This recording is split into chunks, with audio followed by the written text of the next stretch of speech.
Greetings, everybody, and welcome to another episode of the TED in Your Head podcast. I'm Ted Moreno, certified hypnotherapist and high performance coach. Thank you so much for tuning in today. Today, my wonderful guest is Kristan Swan. Kristan, how you doing today? I am doing so well, and I'm super excited to be here, Ted. Thank you. Super excited to have you, and thank you so much for taking time to be here today. Of Okay. All course. right. So for our listeners today, Kristen is a former business coach turned life and spiritual guide. She helps people discover their truth, clarify their values, and cultivate a curious, intentional mindset. Through her journals and workshops, she empowers others to make aligned choices and embrace the power of their own stories. And I love that. Embrace the power of your own story. That's so powerful. Her approach is honest and gentle.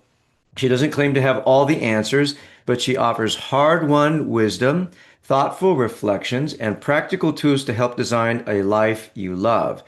And so we're going to talk about a couple of the practical tools that you provide, Kristen. But let me start by asking you, how do you work with people as a life and spiritual guide? And maybe you can talk about how you transition from what you did before as a business coach. So, and tell us a little bit about that, if you would, please.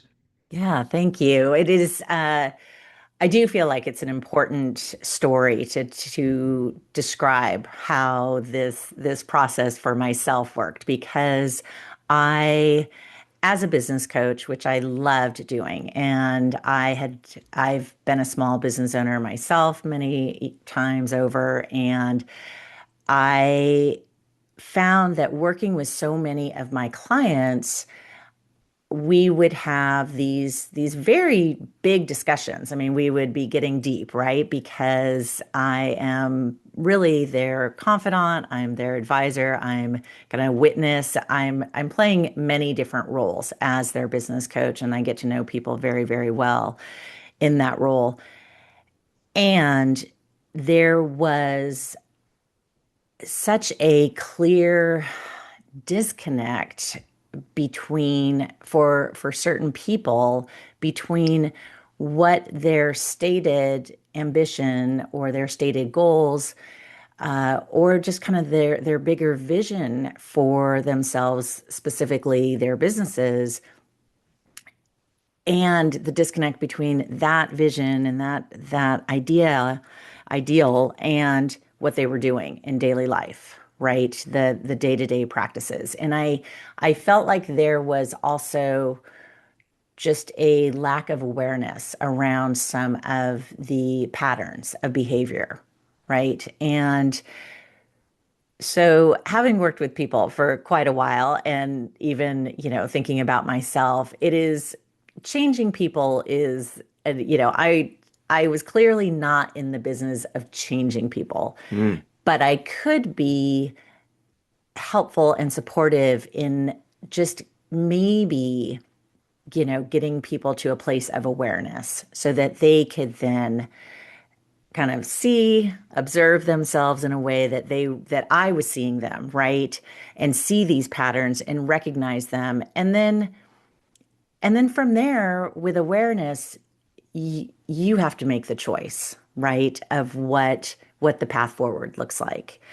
And so my very first journal, Spaghetti on the Wall, was created during this time of working with business owners. And it is a journal that has a set of prompts, and it really Mm. is meant to encourage people to be the non-judgmental witness to their day. And then there's a second part to it that's called the experience evaluator. And that's where you dig in and you really ask yourself, where were those kind of those highs of the day, right? Those yeses. And they don't necessarily have to be big things, right? It can be often those quiet yeses are the ones that I really love people to pay attention to because I just feel like there's so much information in kind of the smaller moments. And then there's also a section where you check in with yourself and you say, It's called the not so much section. And it's the place where you notice where there was friction or where you felt like your energy was just really lagging or you felt yourself kind of withdrawing or just any way that you just it was the feeling was off, right? And again, it's not about it's about observing these things and just bringing that awareness to ourselves because there is so much, as when you're a business owner and then later, I mean the joke kind of I like to be transparent with everyone is while I was creating spaghetti on the wall, my own personal life was talk about repeating patterns that did Mm, not serve me. I mean, my personal life was just a hot mess, and I needed this mm. tool so much. And it was really helpful. And it was the place where I got so much more clarity around the choices that I was making, big and small, right? And it doesn't mean that I necessarily was able to make changes immediately or that I kind of it wasn't like it was like a light switch. It was maybe more like a dimmer switch, Yeah, right? Where right. slowly you get more and more awareness and slowly things come into focus more and more, right? As the light gets stronger. And then from there, I was able to make changes that were so much more beneficial for me as a person and by extension, the ripple effect of the other people in my life. Okay, so there's a lot to unpack right there. Essentially, what you're Yeah. telling me is that working with business owners made you aware of patterns that they had that they weren't aware of, and you Yes. felt you had to go a little bit deeper to help them understand why perhaps the choices that they were making were not effective. And through your own experience at the time, also reflected kind of your own struggle to maybe Yes. make better choices, not only in business but personal life. So that's what led you into more, spiritual guidance and working with as a life coach. Is that right? Exactly. And I do think that this practice and this foundation essentially of getting to know who you are, right? Having awareness around, what lights you up, what doesn't feel like a good fit. Um, and just kind of what you are really all about, that is a place that is beneficial for all of us. And so which inspired me to make this transition to more life coaching and spiritual guide, because I feel like this is this is kind of core curriculum for anyone. Right. And so that leads us to my next question, like, what does it mean to help people come home to themselves? And I think Mm. that's what you're describing right now is to get reconnected with oneself. Can you say a little bit more about what it means to come home to oneself? And I think you're kind of talking about that a little bit here. Oh, absolutely. And I mean, you can kind of use it's just as it sounds. I mean, it's coming home to yourself, and it's coming home to yourself in a way that is I mean, my when I say that, kind of what happens in my mind's eye is I'm kind of fully embodied, right? I'm fully connected with my head, my heart, my soul, my physical body. And I mean to use the idea of the home, right? I'm so often we are our day-to-day life takes us outside, right? We're busy doing things, whether it's work or our social things, doing things for family members. And not that these aren't things that are important to us, right? But we can end up spending a lot of time Yeah. really focused on the external and meeting all of the all of the asks that the external has on our time and our most important resources, right? Our time, our energy, our Yeah. focus. And then even, still thinking about that image of the home, I I remember years ago there was a time where one of the houses that I lived in, one of my homes, we essentially spent 90% of our time, right, in like the kitchen and then the little area that we had off of the kitchen. So there was this dining room, there was the living room, and I mean, rarely went in there, right? Just they were kind of these, yeah, once in a while, you'd have people over and you'd like, Yeah. oh, okay, let's use this room. So I think of even within ourselves, right? Are there those places that maybe it's that room that it's kind of our junk room where we've just been kind of piling stuff, and so we've shut the door because you don't want to see that, and you certainly don't want anyone else to see that Hmm. room, right? Hmm. um Maybe it's those rooms that you've curated so beautifully that it kind of almost feels impossible to live in those Hmm. spaces, Hmm. right? Unless you show up in a way that is so perfectly perfect and curated. So again, it's not even just about kind of all the external noise. I think that idea of coming home to ourselves in this practice of journaling and being with ourselves can can allow for us to really live into all of our rooms, so to speak. Yeah, that's a wonderful metaphor.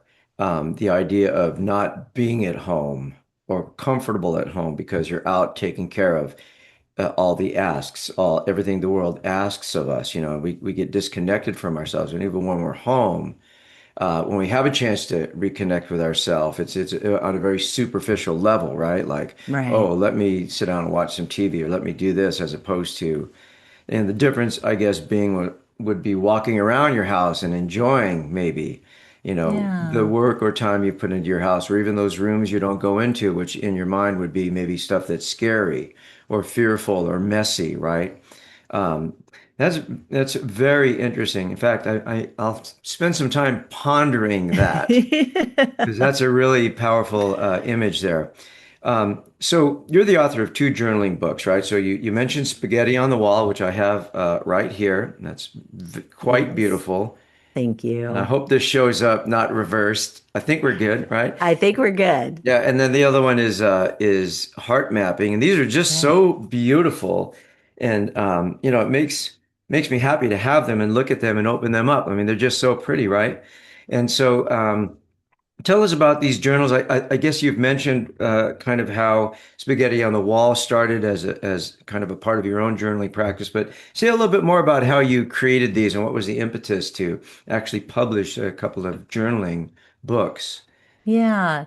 Well, I do feel like and they have been designed very specifically with a just, kind of again starting from the outside in, with a spiral so that you can flip them open and you can do them anywhere. They are, they're not very big or very heavy, so Right. they are meant to, go in a Mhm. backpack or a Yeah. whatever. And so I guess I share kind of the how they're made because I want them to be used. Mhm. And they both journals also have come with instructions because I don't know about you, but I mean, over the years, when I was very little, as a little kid, I would sometimes get one of those diaries as a Yeah. birthday or Christmas present, and it had a little lock on it that, was a pretty insufficient lock. But anyways, no, it was, Right. and I loved those journals. Most often they were lined, and I was an only child, so those were great places just to, you know, babble on about things. And then later in life, I've always had some sort of journaling practice. And people knowing about this have gifted me journals, and I have received these really, really beautiful, leather bound, or gold, on Hmm. the edge and all that. And it's so funny because I have a few of these that are still completely blank and empty because it feels like I have to have something really important to say to Right. use such a beautiful and Hmm. special gift. And so these are really meant to be Hmm. used. These are meant to be used every day. And I do think that everyday practice, and both are designed to be done in Hmm. 15 minutes or less, right? I want to be clear that I think that you can get the benefit of what journaling has to offer it in a relatively short amount of time. I don't think you have to think of this Yeah. as, you have to set aside this whole hour or whatever.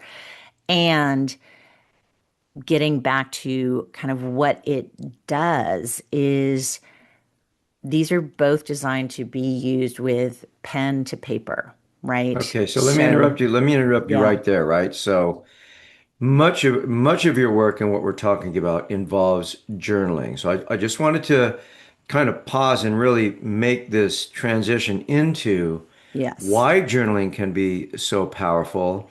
And certainly in my hypnotherapy practice, I recommend journaling to just about every client.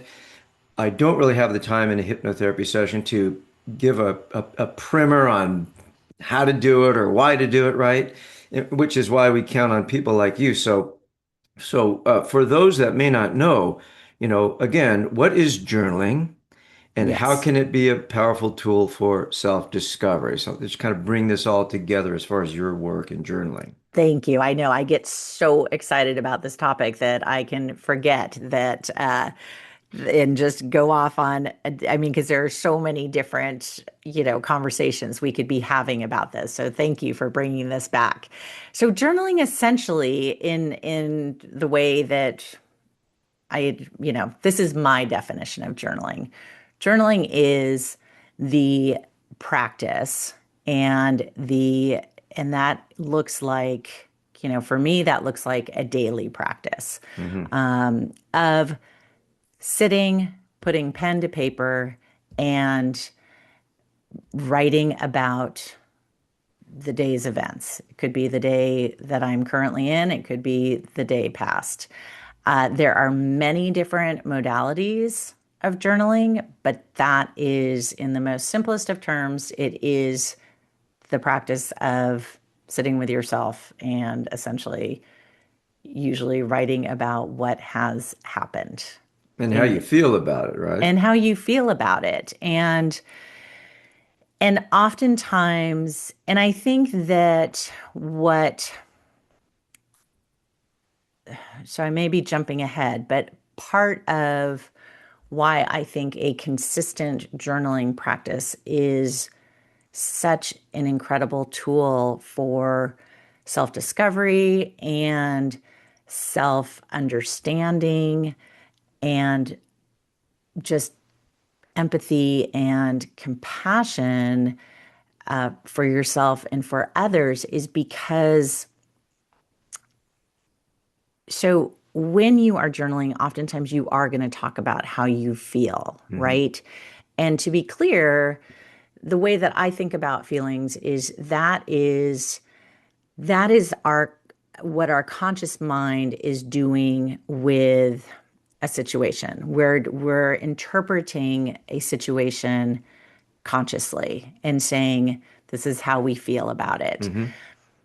Now, our emotions, and again, you may have a different understanding of this, and I'm curious, but our emotions, I feel like, are oftentimes operating on a slightly less conscious, a subconscious, or a and really are a physical response that we Yes. have to situations. Hmm. And so this is why I think that journaling with pen to paper and bringing that full body experience into your journaling practice is is such a great way to connect all of those pieces. And then as you do it consistently, I do think that there is the potential to be getting past those feelings and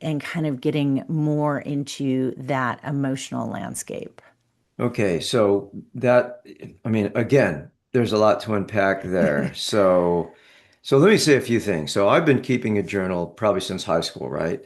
And so, just writing down this happened, that happened. A lot of my journaling is like, this is not working for me. I'm pissed off about this, or, I'm angry about this, or I can't seem to make this happen, right? So, Mhm. and then it just occurred to me that before we had the modern convenience of the internet and a Word document and email, people used to write letters, and they Mhm. would, write letters to other people about how they were feeling. So and Yeah. it was much more, you could take time to write a letter, and the act of putting your feelings or thoughts onto paper, not only allowed you to establish a relationship with somebody else, but in that process gave you a deeper relationship of your own self because you could go back and Mhm. read what you wrote.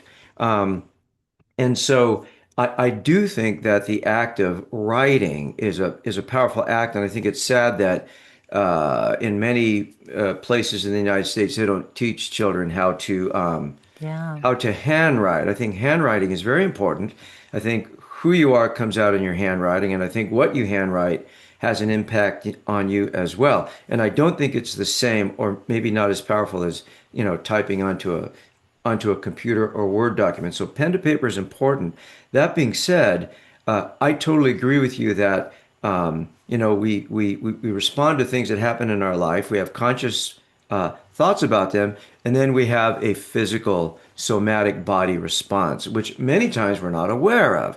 We may not be aware of, oh, my stomach starts hurting when I'm confronted with this particular Mhm. situation. And I think journaling just gives us a chance to pause and describe that energy and motion, right? Emotion going through our bodies.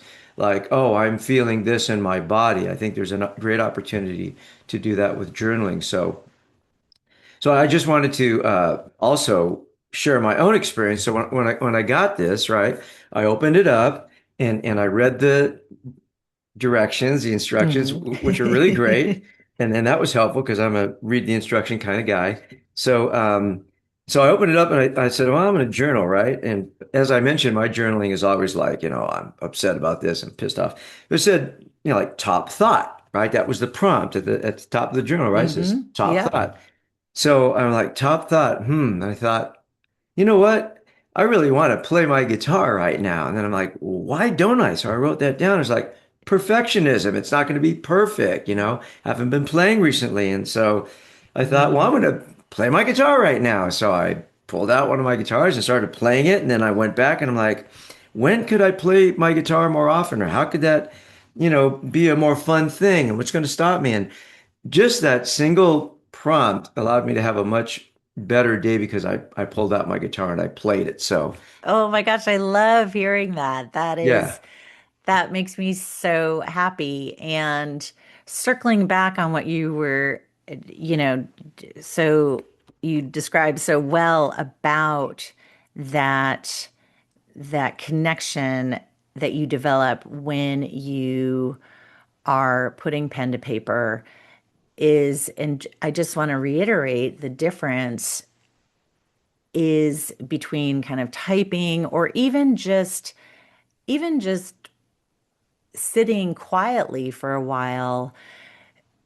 I think that there's a big difference, and the reason why, and this is why I think journaling has such power is because in that act of that physical act of writing down your thoughts, you are you have to slow down, right? There Hmm. is just versus how many thoughts go coursing through your brain. Yeah. It's you cannot physically you can't keep you can't write as fast as your brain is coming up with new thoughts, right? Mm-hmm. So there is just a the physicality of it slows you down, Mm-hmm. right?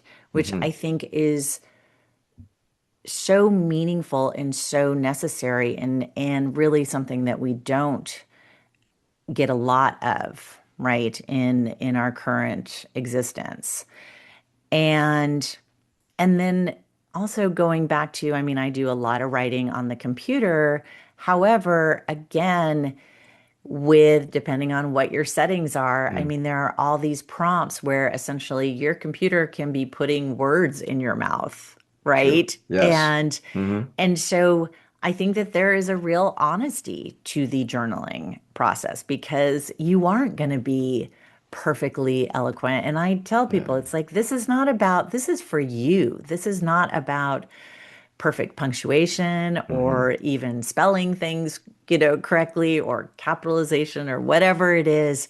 This is about you putting your thoughts down in a way that is for your eyes only. I mean, obviously, if you choose to share it, you can, Hmm. but essentially, the journaling practice is for you and you first and foremost. Yeah, and it is an opportunity to pause or to Yes. stop.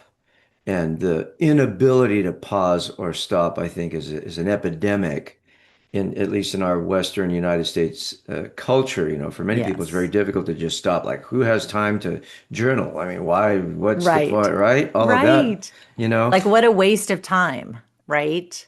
Exactly. Exactly. And it's exactly what's needed, I think, today for most people, a little bit more self-reflection.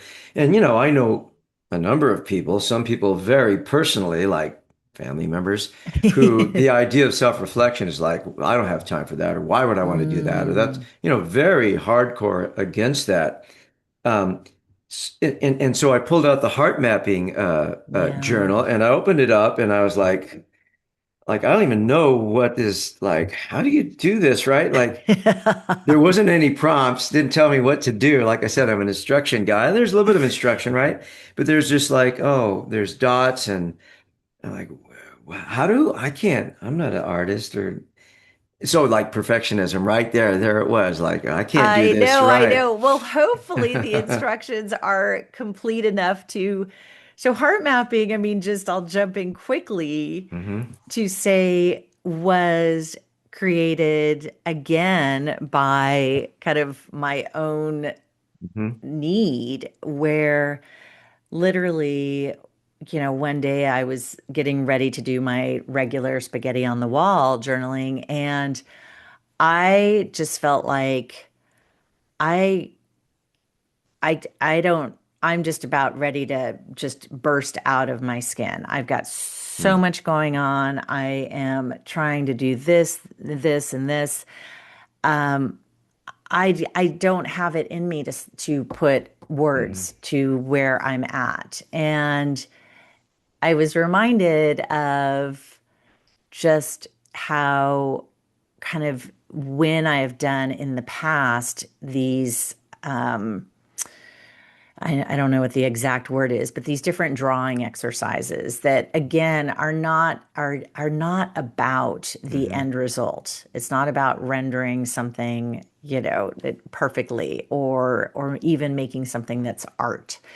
Uh, and I was like, oh, I need to, that's what I need to do. And so the modality in heart mapping is the starting place is to take a breath, just, whew, take, hit pause and pick up your instrument, pen, pencil, marker, and do a continuous line drawing. And what that means is putting that instrument down to the page and moving around in whatever direction. Sometimes it's For me, it can be swirls and swirls and swirls and swirls, and sometimes it's these spiky things that I make, but Mm-hmm.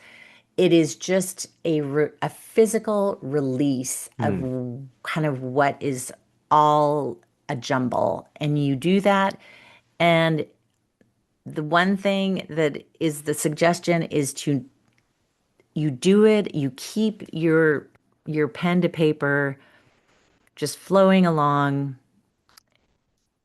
And then the moment that you release that pen from paper, you trust that that's enough in that moment. And then in heart mapping, there is a facing page where there is the invitation to use that page for more drawing if you need Mm-hmm. to. Perhaps you want to just do kind of a journaling exercise. Yeah. Maybe you recalled a dream that you had the night before, or Mm. you want to do some dream journaling. Maybe it's the list. Finally Yeah. it's that jumble that was happening is now kind of more in a way that you can relate to it, and so it's there for you. I actually ended up drawing something, and it wasn't continuous thing. And I'm glad that you mentioned that because that sounds like a really interesting aspect. So I did put something down that helped me to kind of understand a particular situation that I'm dealing with. So I found that very helpful in the fact that instead of using words, there was Yes. just forms or shapes, which is I mean, I've never heard of anybody talk about journaling in that aspect. There's always been a distinction between journaling or drawing, and this is incorporating both of those, which I think is really, really brilliant. Um, I mean, how did your journaling practice begin? I mean, you talked about kind of a diary when, when you were a younger person, but when did that become a journaling practice that kind of led you to where you are now? And can you tell us that story briefly?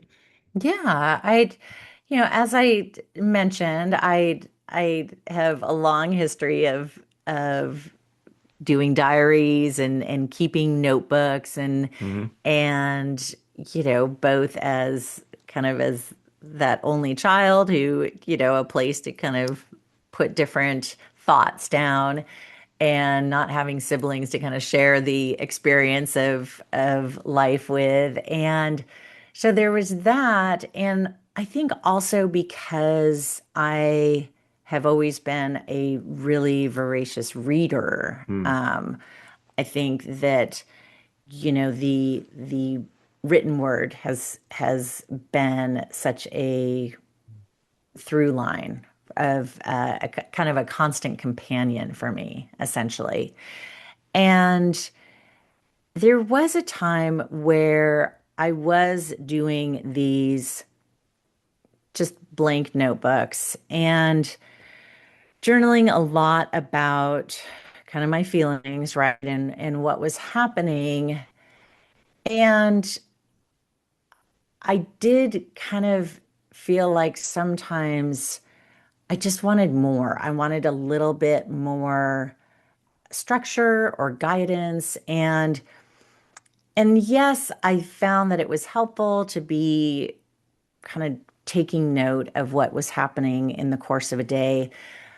But I do love now that both heart mapping and spaghetti on the wall do have these very these prompts that Yeah. give me Hmm. a structure that because I mean, there are definitely days where I'm like, oh, I'm too busy to do this, Yeah. right? Hmm. Or I don't even feel like doing it, right? Hmm. However, there's this comfort in knowing that I've got this structure and that both of these in different ways are set up, as I mentioned, not to be these super lengthy processes, right? Pretty quick. And I am going to get a little nugget. There's Hmm. going to be some information that comes out. It's like I'm not necessarily, I can't say I'm guaranteed, but there is something that is going to come from it rather than just kind of some of this journaling that I had done in the past where I'm just kind of like blah, blah, blah, blah, blah, blah, blah, right? And Yeah, yeah, yeah. so I think that, so I guess I share that because, I want people to recognize that journaling is this, and especially I hope that these tools that I've created are very accessible to people who don't know where to start or feel like, gosh, is this really worth it? Like, how does it even, what does it do for my day to day, right? This just feels kind of like self-indulgent, or Hmm. this is kind of, could be a waste of time. And I think the other thing that I want to highlight is the, doing, having a regular practice of journaling was so important for me and continues to be important for me as I go through life because there's always change that's Yeah. happening, right? Within myself or within circumstances around me. And the journaling was a way for me to really get to know myself, as we've talked Hmm. about before. And I, in a way that was, you know, kind of broke through some of those stories because we haven't really touched on the story aspect of things. right, right. Yes. And so getting to know yourself beyond the surface stuff is kind of really the point here, I think, which is important Yeah, to state. Um, Now, you also have a community called the Experience Collective, and I think that has to do with stories, does it not? Tell me a little it bit about that. does. Yeah, so the Experience Collective is right now it is a page on my Mm-hmm. website that's accessible to everyone. Uh-huh. And in addition to the journals, I do offer workshops, and I've got a couple of different workshops. One of them is discovering your spiritual autobiography. Hmm. I also do journaling workshops, and I have a women's circle of connection workshop as well. And we do use writing as kind of our primary way of self-discovery and reflection and sharing. And so the Experience Collective is a place for people to share their writings from these different workshops. And I put them out there because I think, this idea of storytelling and stories is, that is such a kind of a human connection point, right? Absolutely. We, and I think about stories in three basic buckets. I think about the stories we tell ourselves, all Mm-hmm. that noisy Yeah. chatter, those stories that we've inherited or that we've acquired over time. And then also the stories that we choose to share with others. Mm-hmm. And, as we can, so for me, the journaling practice is this means of getting to know myself, but it also has provided a way for me to learn to trust myself, and then by extension, make choices and take action that are based on that knowing and that trusting. Mm-hmm. And so, as I have been able to step more fully into myself and my becoming, right? Mm-hmm. And really take actions that are much more in alignment with the person that I know myself to be and that I know that I want to be. There's also been this beautiful willingness to share really the stories that I choose to tell others have a degree of vulnerability that I would not have been able to bring to the conversation before. Partly because I didn't know myself that well, Yeah. Right. Or trust yourself as well, or maybe. trust myself, Yeah. or and I think the beauty about the reason why it is worth, going on this journey of self-discovery is because I do think by extension, we then do less harm, right? When we are acting in alignment with who we are meant to be, we make Yeah. choices that are in alignment for us. So we make better choices for ourselves. But, what we're doing, as I mentioned before, that ripple effect is always, we're always in interaction with others. And so by making those choices that are in alignment for us, we also do less harm to others. Hmm. Yeah, that's a very powerful point about how we cause harm by A, not being aware of our values, and B, not able to act in accordance with them. So that lack of integrity, again, coming home, right? We're scattered, we're disintegrated, so we're not Yeah. aware that we're when we're straying from the path of the journey that we have declared ourselves to be on. So boy, wow, a lot could be said about that. So we need to close it up a little bit Yeah, because I we could know. we could continue to talk for another hour, I'm sure. But how you work with people individually, right? Primarily, I am really doing the workshops and providing the Okay. journals as tools right now. Okay. And so that's my primary work. I love interacting people with one-on-one. So Mhm. I always encourage people to reach out to me. And if you have any questions on how to use the journal or need, some words of encouragement, I'm here. Okay. All right. And your website is, KristanSwan.com. can you spell that? Yes, because it is a slightly unusual spelling. Yeah. So Kristen is Kristan, and Swan is Swan. So Okay. KristanSwan.com. And people can go to your website and they can purchase these very beautiful journals, heart mapping and spaghetti on the wall. See, I got a little tab there. I've already used it, right? And people can get in touch with you. And so Yes. for the listeners out there, I'll have links to Kristen's website and some of her information. You can see that at tedmoreno.com/blog, which where I have my show notes. And then remember, you can also listen to this on Spotify and Apple Podcasts, or you can watch it at YouTube at Ted A. Moreno. So, Kristen, I kind of don't want to get off, but I have a client at 10 because this is such an interesting conversation um, about journaling and the positive impact that journaling can have on a person. And Yeah. to take that even further, like the idea of story, our own personal story, or the stories that we keep hidden, as opposed to the ones we share. I mean, Yeah. this is kind of in keeping with very much what it means to be human in relationship with others, because our relationships are stories in our own heads. So it seems like journaling is a way to open the door to a better connection with oneself and that allows us also to inform our actions and choices. So there's a lot. I'll be thinking about this for quite some time.